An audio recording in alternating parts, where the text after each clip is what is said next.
안녕하세요. 이남 선생님입니다. 갑자기 3학년 학생들이 코로나로 인해서 원격 수업으로 돌아가게 돼서 제가 급하게 동영상을 이렇게 준비하게 되었습니다. 그래서 좀 부족한 부분이 있더라도 여러분들의 많은 이해 부탁드리겠습니다. 수업을 이제 시작하도록 하겠습니다. 여러분들 교과서를 좀 가지고 있어야 될 텐데 여러분 갑자기 가게 돼서 교과서도 없을 것 같고, 선생님 지난번에 이제 수업을 요 워크북으로 하기로 했는데요. 여러분들 아마 워크북도 좀 못 갖고 있을 것 같고, 그래서 어떻게 할까 생각하다가 이 교과서를 가지고 우선 수업을 해야 되겠다. 그래서 교과서 파일은 여러분한테 직접 드리도록 하겠습니다. 그래서 어디 있는지 위치를 좀 알려드릴 테니까 그걸 가지고 여러분 준비하시면 될 것 같습니다. 화면 공유를 할게요. 여러분 보시면은 해성 스마트넷에 가보시면 해성 스마트넷에 학습자료실이 있습니다. 어디라고요? 학습자료실. 여기 학습자료실에 가서 171번에 선생님이 올려놨어요. 여기에 사무행정 A, 업무관리, 담당교사 이남수 해서 올려놨거든요. 이 파일을 여러분이 다운로드 받아서 프린트해서 보셔도 되고, 아니면은 여러분 갖고 있는 사무행정 교과서 3권이에요. 교과서 3권 교과서를 보셔도 됩니다. 가지고 있는 분들은 그걸로 하시면 될 것 같아요. 근데 원래 하려고 했던 이 워크북으로 하려고 했는데 워크북이 좀 간략하게 돼 있는데 여러분 안 갖고 있는 학생들이 있을 것 같고, 요거는 저희가 PDF 파일이 없어가지고 교과서로 하게 된 거 좀 여러분 이해하기 바랍니다. 선생님이 이제 이번 주하고 다음 주 한 2시간 정도 한 다음에 여기서 이제 문제를 뽑아가지고 여러분 형성평가 시험을 볼 거거든요. 그래서 오늘 그 부분에 대한 정리를 좀 하려고 하니까 여러분 수업 좀 잘 들어주시기 바랍니다.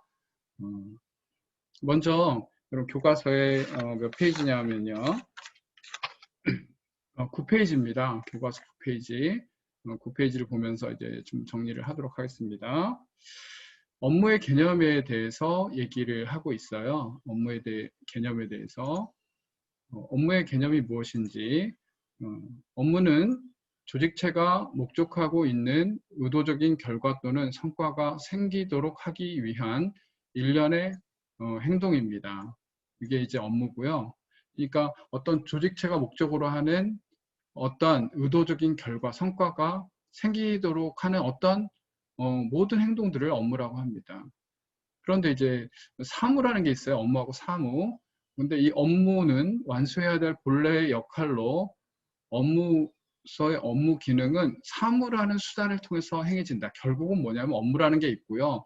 업무는 조직체가 목적으로 하는 어떠한 성과가 생기도록 하는 행동인데, 이 업무를 완수하기 위해 뭐를 통해서 이루어진다? 사무라는 수단을 통해서 이루어진다. 그래서 여러분 요 밑에 책에 보시면은 사무는 업무의 수단이다. 이런 얘기가 나오고 있습니다. 사무는 업무의 수단이다. 그렇죠? 네. 사무는 업무의 수단이다. 그래서 이 그림에 보면 이 업무, 그 다음에 업무는 여러 가지 사무를 통해서 이루어진다라는 얘기가 나와 있습니다. 자, 그 다음 페이지를 잠깐 보겠습니다. 제가 이제 줄 치는 부분 여러분 같이 줄 치시면 되겠습니다. 업무 지침 매뉴얼이라는 게 있어요, 회사에는. 그래서 업무 수행 매뉴얼은 회사의 업무를 표준화하여 직무 수행을 지원하는 공식적인 지침서를 말합니다. 그래서 보통 이 업무 수행 매뉴얼이라고 하기도 하고 업무 지침 매뉴얼이라고 하기도 합니다. 그러면은 이 업무 지침 매뉴얼 또는 업무 수행 매뉴얼은 무엇이 있을까 보시면 첫 번째 업무 개요라는 게 있고요. 그 다음에 이 업무 프로세스 및 업무 수행 방법이라는 게 있고요. 그 다음에 또 Q&A, 그 다음에 개정 이력과 서식이 있습니다. 제가 여기 언급한 부분은 줄을 쳐주시고, 업무 개요에는 뭐 업무명, 업무 목적, 업무 수행 결과물, 업무 발생 주기가 나타나고요. 그 다음에 업무 프로세스 및 수행 방법에는 업무 프로세스, 그 다음에 세부 업무별 수행 방법이 나타나고요. 그 다음에 Q&A는 여러 가지 질의응답 사항이 나타나겠습니다. 그 다음 페이지. 여러분 교과서의 11쪽입니다. 업무 지침에 따른 업무 범위가 나타나 있는데 업무 범위는 일반적으로 회사의 고유한 업무 분장에 따라 설정이 됩니다. 이 업무 분장이란 부서의 직급과 수행에 따라 수행하는 업무를 구분하여 규정한 것을 말합니다. 그러면 이제 이 업무 조직이 어떻게 구성되는지 살펴보면요. 첫 번째 이제 대표이사가 있겠죠. 대표이사가 보통 사장이겠죠. 그리고 옆에 이제 직제로 부설연구소가 있습니다. 그리고 큰 파트로는 경영지원본부와 사업본부가 있는데요. 경영지원본부와 사업본부가 있습니다. 그래서 경영지원본부는 주로 여기서 이제 어떤 지원을 합니다. 지원을 하고 또 관리를 해줍니다. 관리를 해주는 그런 부분이 이제 경영지원본부고요. 사업본부는 직접 이제 사업에 관계되는 거죠. 주로 이제 사업을 하거나 주로 생산을 합니다. 생산을 하는 부분이 있습니다. 거의 부서로는 이제 경영지원본부는 회계팀, 원가팀, 총무팀, 인사팀, 시설팀, 구매팀, IT팀이 있고요. 사업본부로는 연구개발팀, 고객지원팀, 기술영업팀, 품질보증팀, 생산팀 등이 있습니다.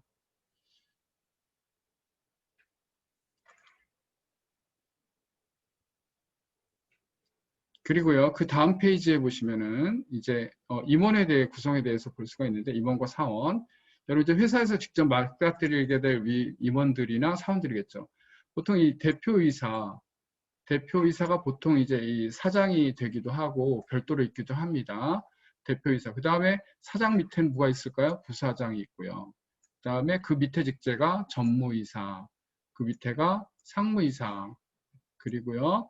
그 다음에 이사진들 이렇게 돼 있는데 요 부분들을 합쳐서 임원이라고 합니다.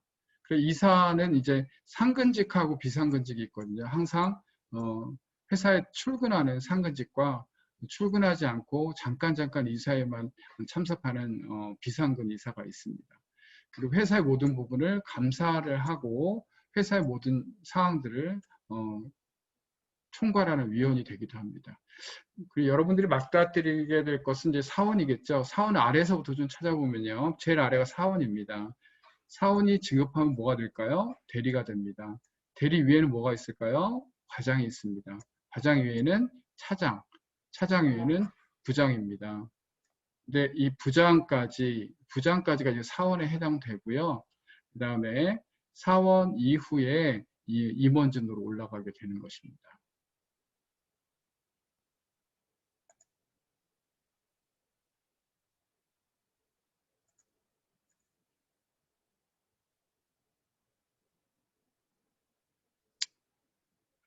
그 다음에 여러분 다음 교과서를 잠깐 보면요. 부서별 업무 분장을 잠깐 볼게요. 부서별로 이제 업무가 어떻게 분할이 되는지 잠깐 보면 이제 부서별 공통 업무라는 게 있어요. 이거는 공통으로 갖고 있는 업무예요. 공통으로 처리할 업무가 존재한다.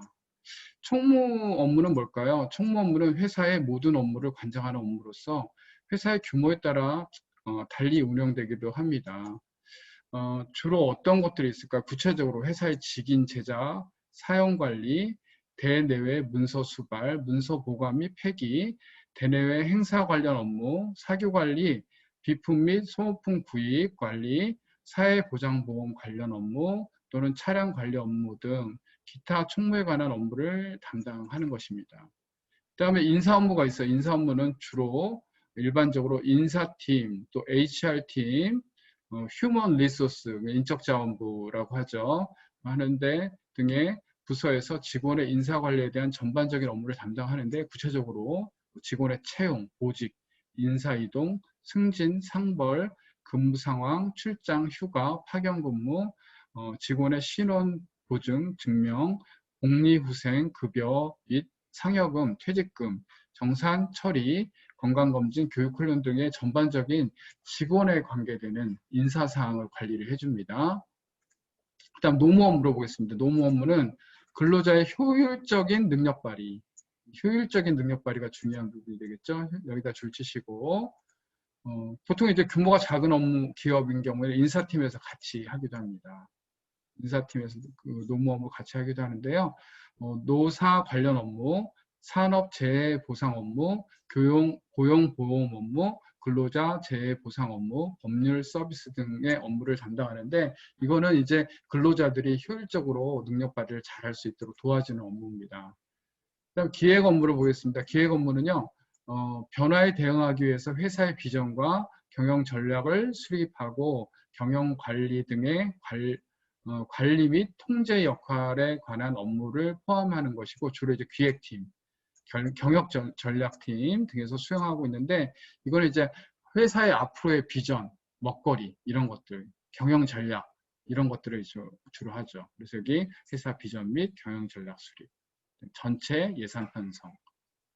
그래서 가장 브레인이 되는 곳이 이제 기획 업무가 되겠죠.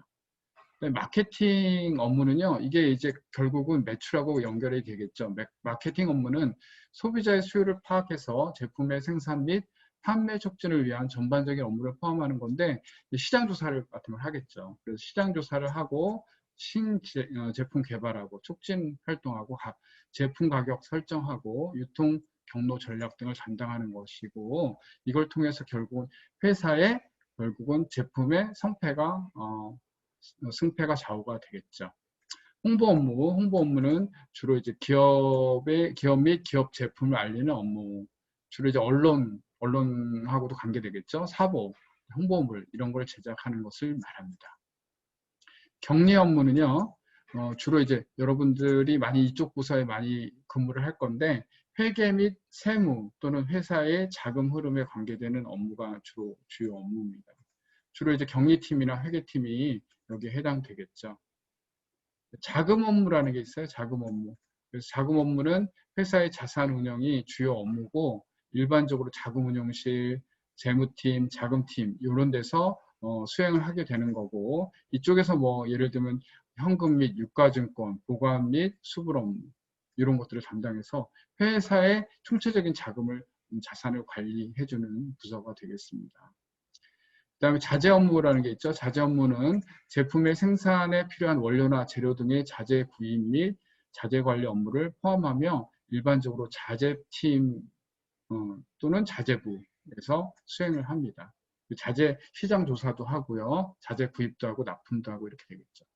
그 외에 또 전산 업무라는 게 있는데 전산 업무는 회사의 전산 시스템 및 그룹웨어의 관리 등의 업무를 포함하며 일반적으로 전산팀, 정보전략운영팀에서 수행을 하고 있습니다. 그래서 여기서 종합전산화 또는 전산교육 등을 실행하기도 합니다. 그 다음에 이제 업무 처리와 커뮤니케이션에 대해서 좀 살펴보도록 하겠습니다. 여러분 교과서는 15쪽이 되겠습니다.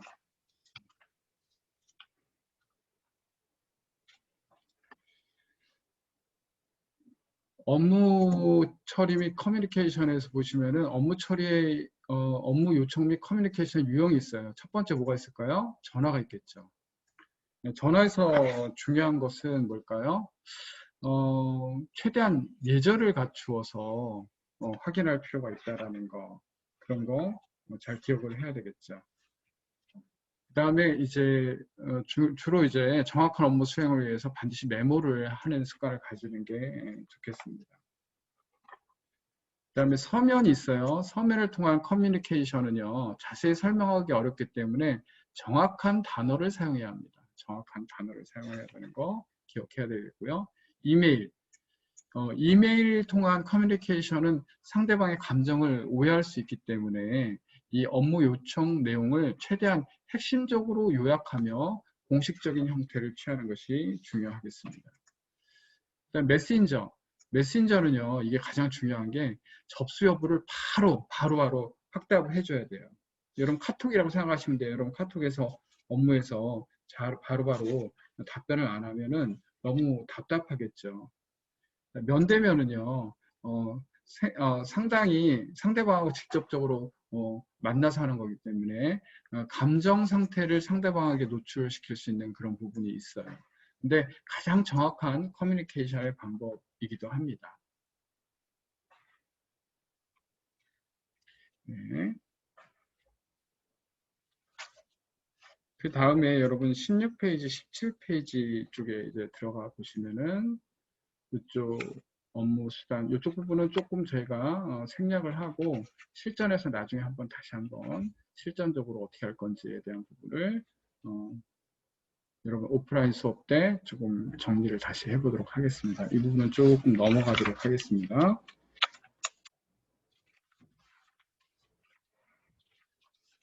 그래서 37쪽으로 넘어가 보겠습니다. 37쪽. 그래서 업무 지원 요청 처리와 회신 이 부분에 대해서 조금 이제 알아보도록 할게요. 일반적으로 조직은 명령을 통해서 최고위층 의사를 각 부서에 전달하고 각 부서는 권한을 위임받아 업무를 처리합니다. 그래서 이제 비즈니스 조직은 명령 개통 구조 시스템이 적용되는데 주로 여기서 사장, 이사, 부장, 차장, 과장, 대리, 주임, 사원으로 하는 하향식 방법 또는 반대로 하는 상향식 방법이 있다라는 것이 있다라는 거 알아주시고요. 요즘에는 이제 수평적인 구조로 해서 인트라넷, 전산을 통해서 수평적인 조직 형태를 또 지향하는 이런 부분이 있습니다. 왜냐하면 이게 조직 구성원의 창의성을 높여주기 위해서 이렇게 하는 부분도 있습니다. 조직 유형 형태를 잠깐 보면요. 첫 번째, 팀으로 이루어지는 팀 조직이 있어요. 팀 조직은 태스크포스의 역할을 하는 부분이 생기고요. 이 부분은 상당히 권한의 이양이 탄력적인 조직과 신속한 의사결정이 가능하며 조직원의 창의성을 기대할 수 있습니다. 또 한 부분은 프로세스 조직이라는 게 있습니다. 프로세스 조직은 리엔지니어링에 의해 기존의 조직의 프로세스를 기반으로 재설계하여 획기적인 조직의 성과를 도모할 수 있도록 한 조직입니다. 예. 그래서 이제 이거는 어떤 식별 가능한 어떤 프로세스가 있어야 되고요. 그래서 이 조직 시스템을 갖다가 근본적으로 재설계하고 업무 처리 방법도 재설계하는 근본적으로 재설계해야 되는 부분이 있습니다. 효율성은 상당히 높습니다. 이 부분이 네트워크 조직이라는 게 있어요. 네트워크 조직. 이거는 네트워크 조직은 독립적인 여러 개의 조직 단위가 결합한 조직 형태입니다. 그래서 이게 가장 다른 조직에 비해서 가장 수평적인 특성을 갖고 있어서 조직 간의 활발한 교류가 가능하다. 그래서 가장 수평적인 구조를 갖추고 있는 게 네트워크 조직이다. 그렇게 알아두시면 되겠고요. 학습 조직이라는 게 있습니다. 학습 조직은 조직 구성원이 지속적으로 새로운 지식을 습득하고 학습하여 조직의 성장을 극대화하는 조직을 이렇게 말합니다. 학습에 관계되는 거. 가상 조직이라는 게 있습니다. 가상 조직은 특정한 업무를 수행하기 위해서 일시적으로 조직하는 조직이고 과업이 완료가 되면 팀은 해체가 되고 작업 집단은 분해되는 조직 이렇게 보면 되겠습니다. 그 다음에 여러분들이 이제 어떤 품위라는 게 있는데 품위 제도라는 게 업무 수행자가 지시를 받은 업무를 어떻게 진행할지를 보고서 등의 문서로 작성해서 보통 상사의 서열에 따라 차례로 결제받는 과정을 말하는데요. 품위에서는 세 가지가 있어요. 굉장히 중요한데 여기 줄쳐볼까요? 기한, 상신, 결제 이 세 단계입니다. 첫 번째 기한 작성 과정은요. 업무 수행자가 최초로 문서를 작성하는 것을 기한이라고 합니다. 선생님들도 이제 기한을 하시거든요. 여러분들이 아마 회사에 가면 제일 많이 하는 게 기한일 거예요. 이걸 기한이라 하고 이를 품위서라고 합니다. 여러분 기한했어? 뭐 품위했어? 이 얘기를 많이 합니다. 이건 주로 이제 형식에 갖추어서 기한을 해야 되거든요. 아마 사명정 비시간에 여러분 기한 한번 작성하는 것을 좀 배웠을 겁니다. 그럼 상신이라는 게 있는데 작성된 기한을 상사에게 문서로 보고하는 걸 상신이라고 하는 건데 이건 최근에는 전자결제 시스템으로 다 하고 있어요. 그렇기 때문에 보통 그렇지만 전자결제를 하지만 급한 사안은 전자결제 상신 후 구두로 다시 한번 전화를 드리고 확인하는 것. 그게 예의 있는 행동일 것 같습니다. 세 번째 결제라는 과정이 있는데요. 결정권자 권한이 있는 상사가 상신한 내용을 검토하여 서명하거나 도장을 찍는 형태로 승인하는 것을 결제라고 하고요. 상사는 기한서를 확인하고 수정이 필요할 경우 수정을 지시하기도 합니다. 그래서 결제를 보류하기도 합니다. 근데 결제가 완전히 다 완결이 되면 그것은 의사결정이 반영된 것이다. 이렇게 보면 되겠습니다.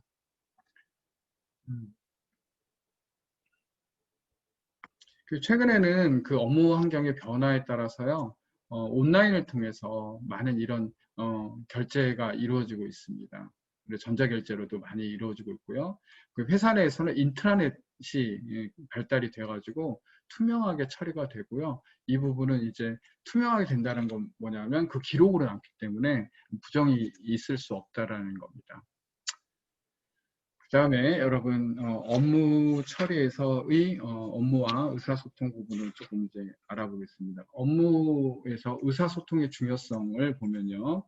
의사소통은 언어적인 소통인 말이나 문자뿐만 아니라 몸짓, 표정, 침묵 등 비언어적인 의사소통이 포함되기 때문에 대다수의 시간을 함께 보내는 조직에서 업무 능력만큼이나 중요한 것이 의사소통인데, 의사소통은 말뿐만 아니라 보통 비언어적인 부분이 보통 의사소통의 70%를 차지한다고 하거든요. 그러니까 여러분들이 언어뿐만 아니라 표정, 몸짓 이런 것도 굉장히 중요하겠죠. 업무 수행 의사소통 방식에는 아까 얘기했던 하향적 의사소통이 있고요. 또 위에서 아래로 내려오는 거, 상향적 의사소통 아래에서 위로 올라가는 거, 또는 수평적 의사소통 이렇게 세 가지로 구분이 됩니다.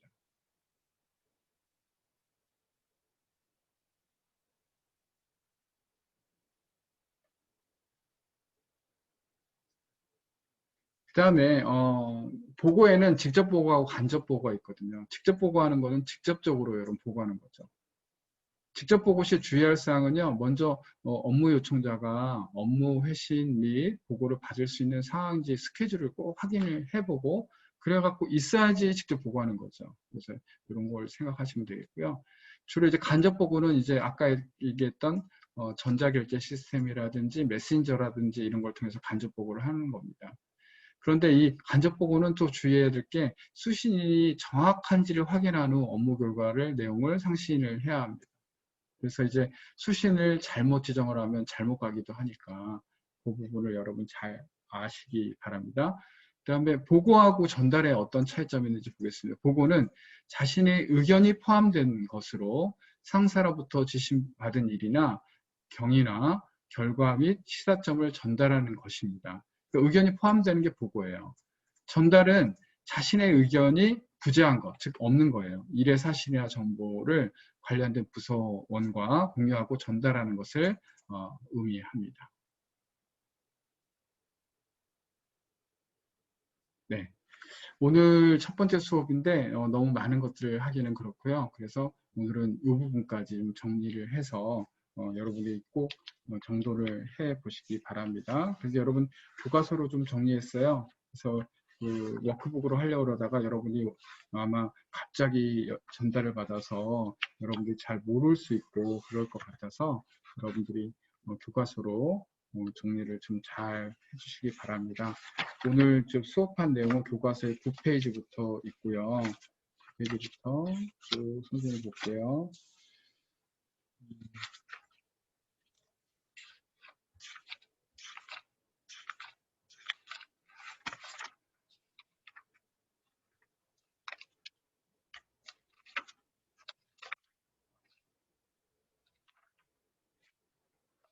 어, 9페이지부터 오늘 26페이지까지 했습니다. 그래서 오늘 9페이지부터 26페이지까지 여러분이 잘 알아두시고 내용을 좀 잘 정리하시기 바랍니다. 오늘 갑자기 집에서 준비하느라고 좀 부족한 부분이 있었을 텐데 여러분들 조금 이해해 주시고 다음 수업 때 여러분 오프라인으로 잘 만날 수 있기를 바랍니다. 여러분 오늘 너무너무 수고 많으셨습니다. 갑자기 코로나가 발생된 상황인데 여러분 뭐 지금 진로 준비하기도 바쁠 텐데 각자 진로 준비 잘 생각하시고 준비하시고 그렇게 하시기 바랍니다. 여러분 다음 시간에 만날 때 밝은 모습으로 만나도록 하겠습니다. 여러분 안녕.